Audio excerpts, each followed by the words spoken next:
So for perimenopausal estrogen imbalance, the basic of the dietary influences, this is basically what Alan just just finished going through.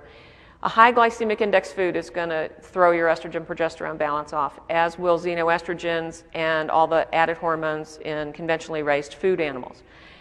Inadequate intake of magnesium, zinc, folate, and B6 are also a problem.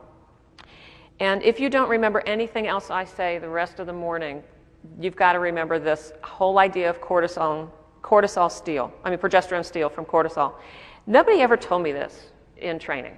And, I wish they had, because nobody made a big deal out of the fact that as your need for cortisol goes up and your adrenals get tired, they will swipe any progesterone they see. And that includes the progesterone coming from your ovaries, the progesterone coming from your bioidentical hormone prescription, all of it. So you'll hear over the rest of my talk that, yeah, estrogen and progesterone balance is important, but fixing the adrenals is just as important.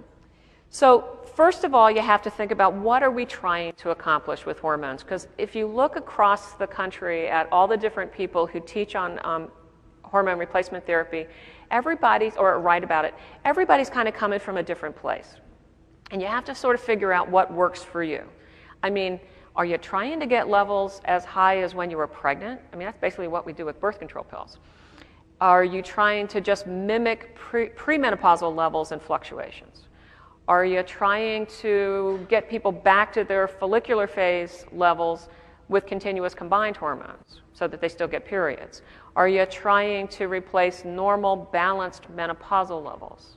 Because if you think about it, I mean, we're designed to drop our estrogen and progesterone when we hit menopause. And if you do that smoothly, you don't get symptoms.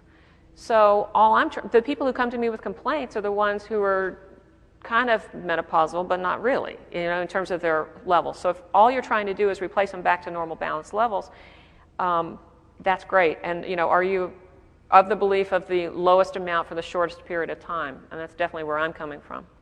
Most of these are working on the whole adrenal piece and the stress piece, because if you don't get that under control, you're really not going to be able to keep the estrogen and progesterone appropriately balanced. There are other whole systems approaches that work really well. Traditional Chinese medicine, the acupuncture, along with traditional Asian herbal formulas.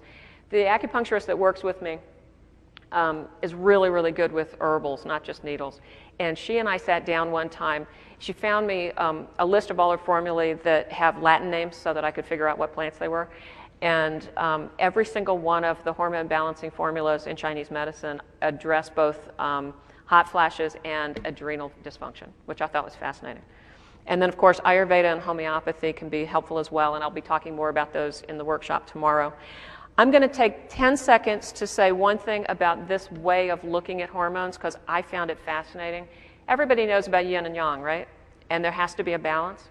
Well, if you think about cortisol and DHEA are considered yang hormones in Chinese medicine. And estrogen and progesterone are yin hormones in Chinese medicine. And so yang is all about fire and energy and out there and go, go, go. And yin is all about quiet and nurturing and, cool.